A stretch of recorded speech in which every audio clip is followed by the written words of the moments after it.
بسم الله الرحمن الرحيم طه ما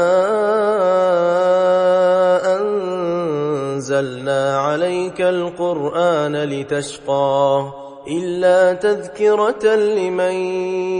يخشى تنزيلا ممن خلق الأرض والسماوات العلا الرحمن على العرش استوى له ما في السماوات وما في الأرض وما بينهما وما تحت الثرى وإن تجهر بالقول فإنه يعلم السر وأخفى الله لا إله إلا هو له الأسماء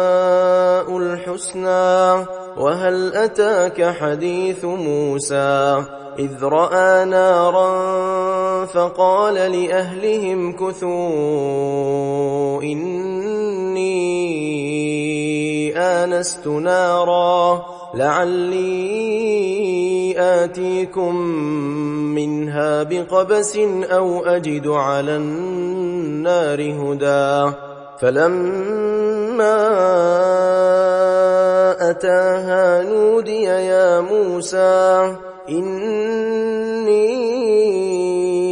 أنا ربك فاخلع نعليك إنك بالوادي المقدس طوى وأنا اخترتك فاستمع لما يوحى إنني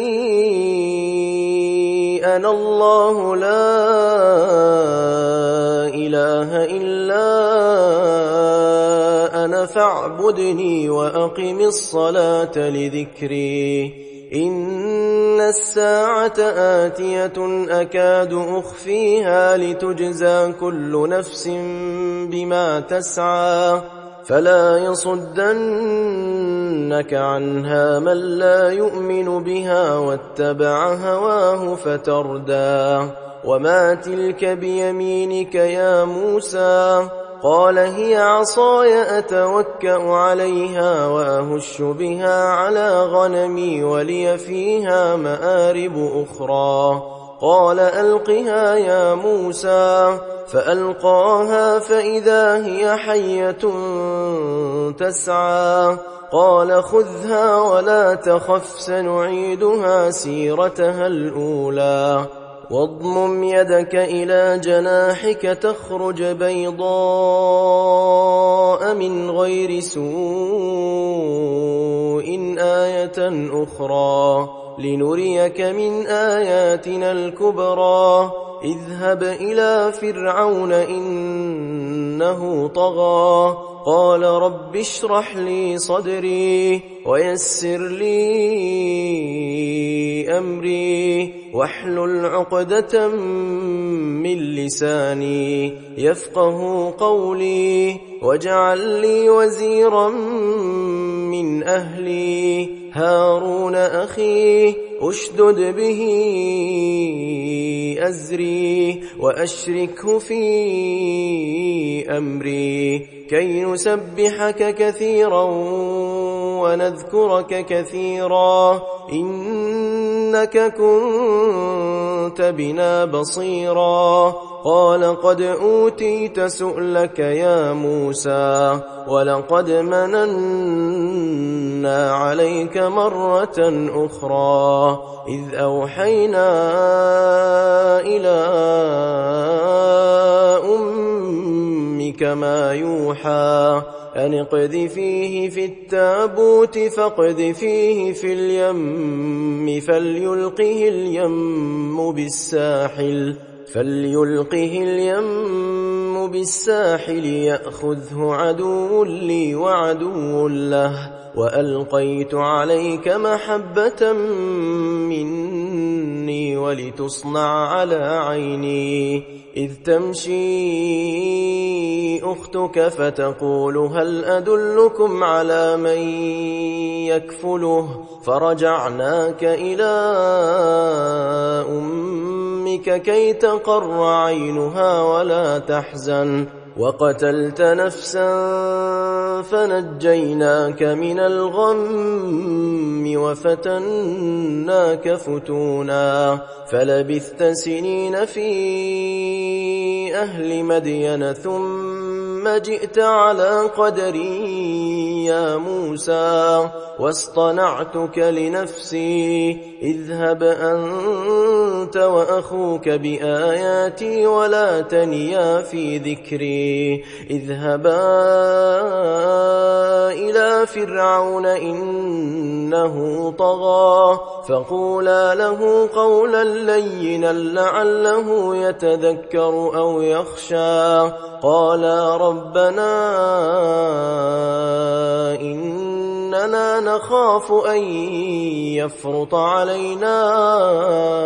أو أن يطغى قال لا تخافا إنني معكما أسمع وأرى فأتياه فقولا إنا رسولا ربك فأرسل معنا بني إسرائيل ولا تعذبهم قد جئناك بآية من ربك والسلام على من اتبع الهدى إنا قد أوحي إلينا أن العذاب على من كذب وتولى قال فمن ربكما يا موسى قال ربنا الذي أعطى كل شيء خلقه ثم هدى قال فما بال القرون الأولى قال علمها عند ربي في كتاب لا يضل ربي ولا ينسى الذي جعل لكم الأرض مهدا وسلك لكم فيها سبلا وأنزل من السماء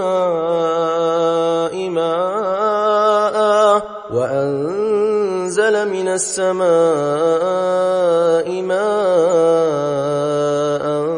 فأخرجنا به أزواجا من نبات شتى كلوا وارعوا أنعامكم إن في ذلك لآيات لأولي النهى منها خلقناكم وفيها نعيدكم ومنها نخرجكم تارة أخرى ولقد أريناه آياتنا كلها فكذب وأبى قال أجئتنا لتخرجنا من أرضنا بسحرك يا موسى فلنأتينك بسحر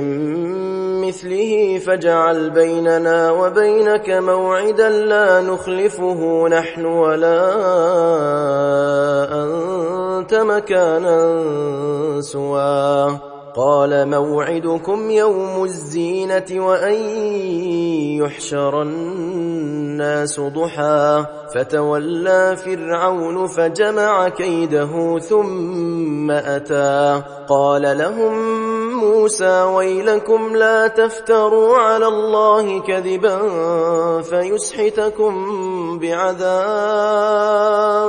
فيسحتكم بعذاب وقد خاب من افترى فتنازعوا أمرهم بينهم وأسروا النجوى قالوا إن هذان لساحران يريدان أن يخرجاكم من أرضكم بسحرهما ويذهبا بطريقتكم المثلى فأجمعوا كيدكم ثم أتوا صفا وقد أفلح اليوم من استعلى قالوا يا موسى إما أن تلقي وإما أن نكون أول من ألقى قال بل ألقوا فإذا حبالهم وعصيهم يخيل إليه من سحرهم أنها تسعى فأوجس في نفسه خيفة موسى قلنا لا تخف إنك أنت الأعلى وألق ما في يمينك تلقف ما صنعوا إنما صنعوا كيد ساحر ولا يفلح الساحر حيث أتى فألقي السحرة سجدا قالوا آمنا برب هارون وموسى قال آمنتم له قبل أن آذن لكم إنه لكبيركم الذي علمكم السحر فلأقطعن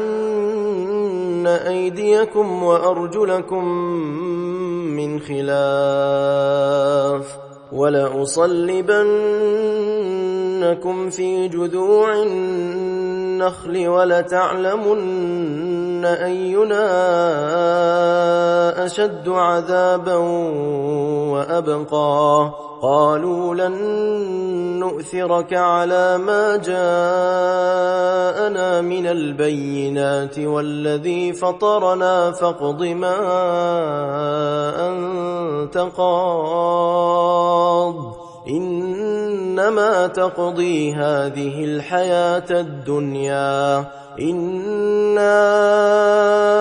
آمنا بربنا ليغفر لنا خطايانا وما أكرهتنا عليه من السحر والله خير وأبقى إنه من يأت ربه مجرما فإن له جهنم لا يموت فيها ولا يحيا ومن يأته مؤمنا قد عمل الصالحات فأولئك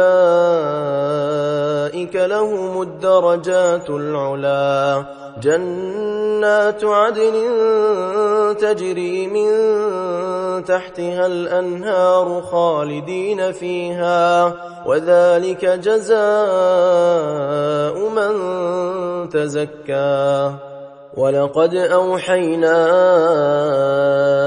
إلى موسى أن أسر بعبادي فاضرب لهم طريقا في البحر يبسا لا تخاف دركا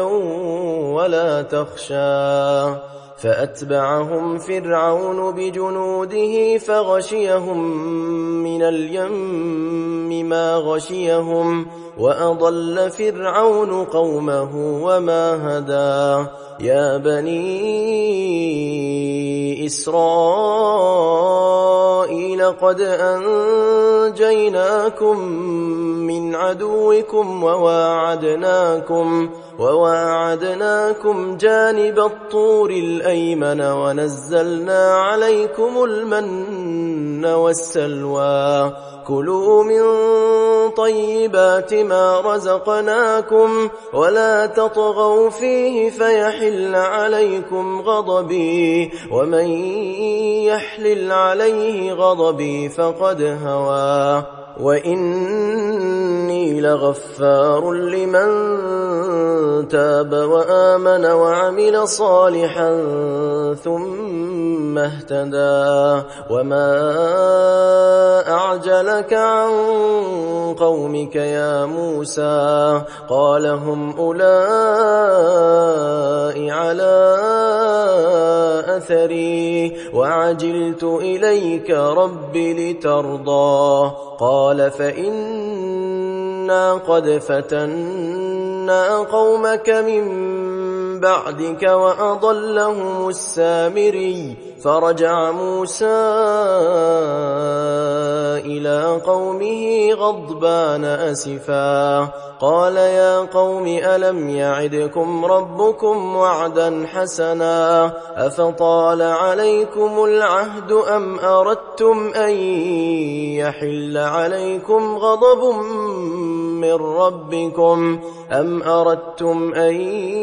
يحل عليكم غضب من ربكم فأخلفتم موعدي. قالوا ما أخلفنا موعدك بملكنا ولكننا حملنا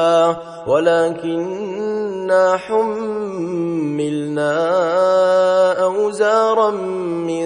زينة القوم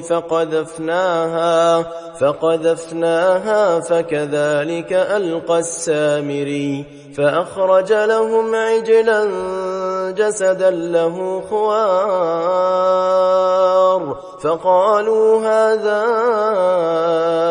إلهكم وإله موسى فنسي. أفلا يرون ألا يرجع إليهم قولا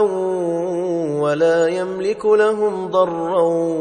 ولا نفعا. ولقد قال لهم هارون من قبل يا قوم إنما فتنتم به وإن ربكم الرحمن فاتبعوني وأطيعوا أمري. قالوا لن نبرح عليه عاكفين حتى يرجع إلينا موسى. قال يا هارون ما منعك إذ رأيتهم ضلوا ألا تتبعني أفعصيت أمري. قال يا ابن أم لا تأخذ بلحيتي ولا برأسي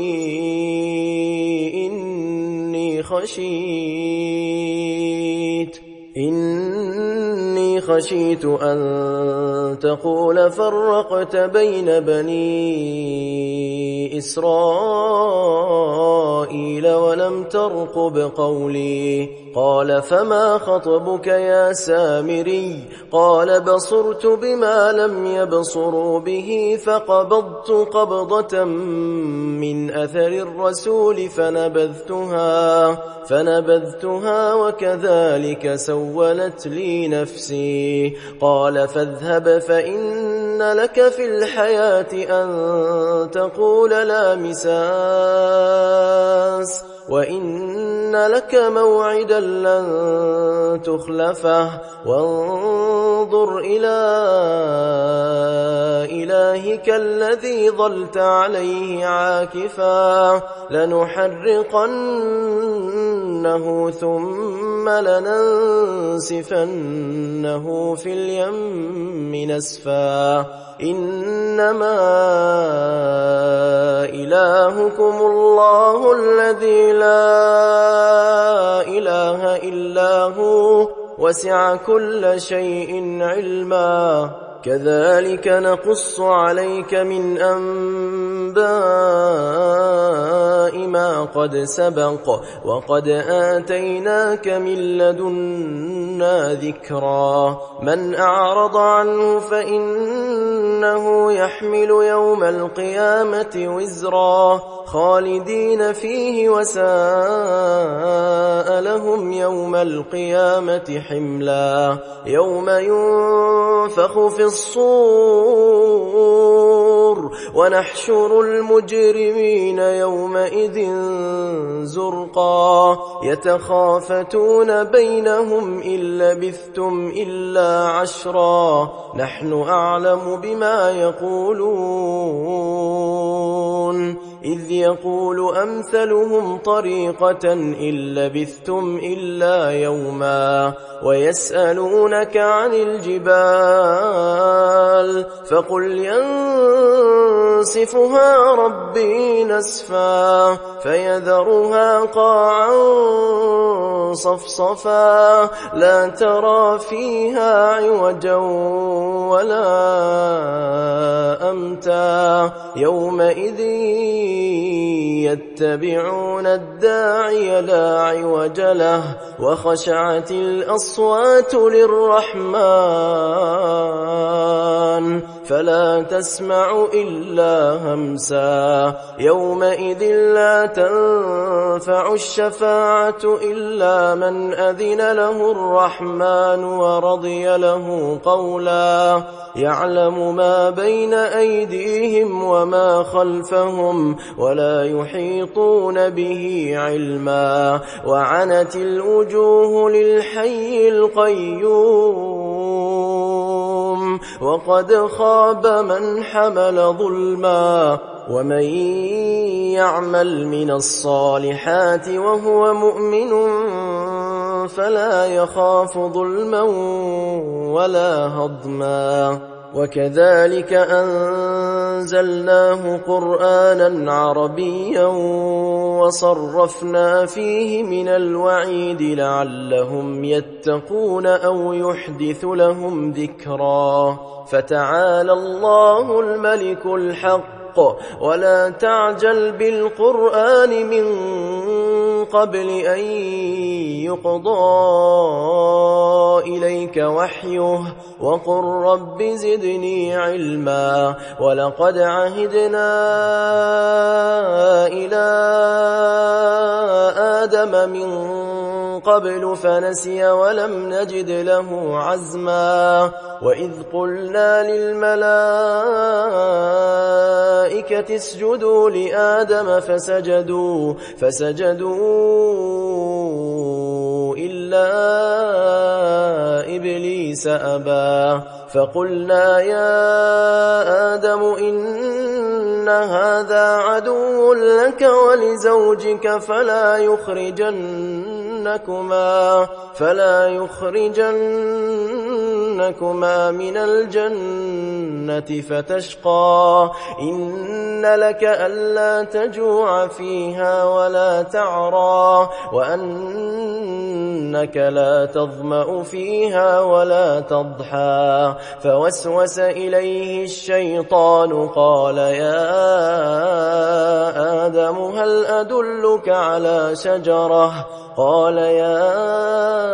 آدم هل أدلك على شجرة الخلد وملك لا يبلى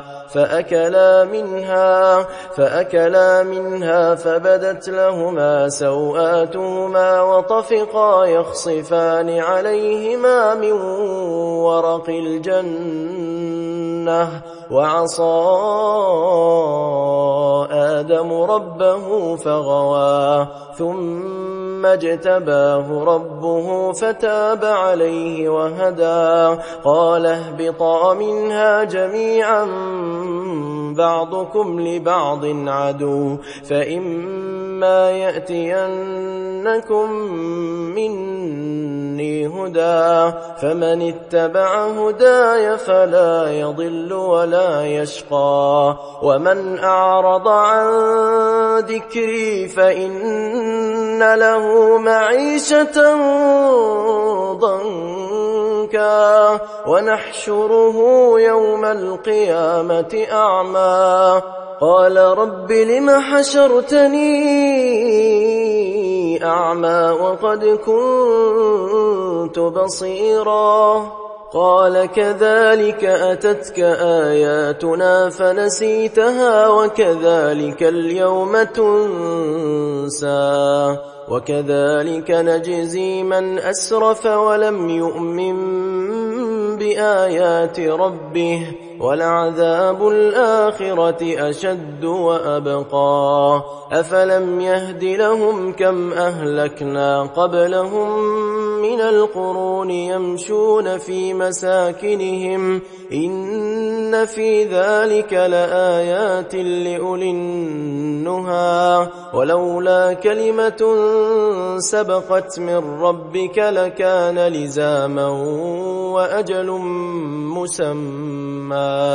فاصبر على ما يقولون وسبح بحمد ربك قبل طلوع الشمس وقبل غروبها ومن آناء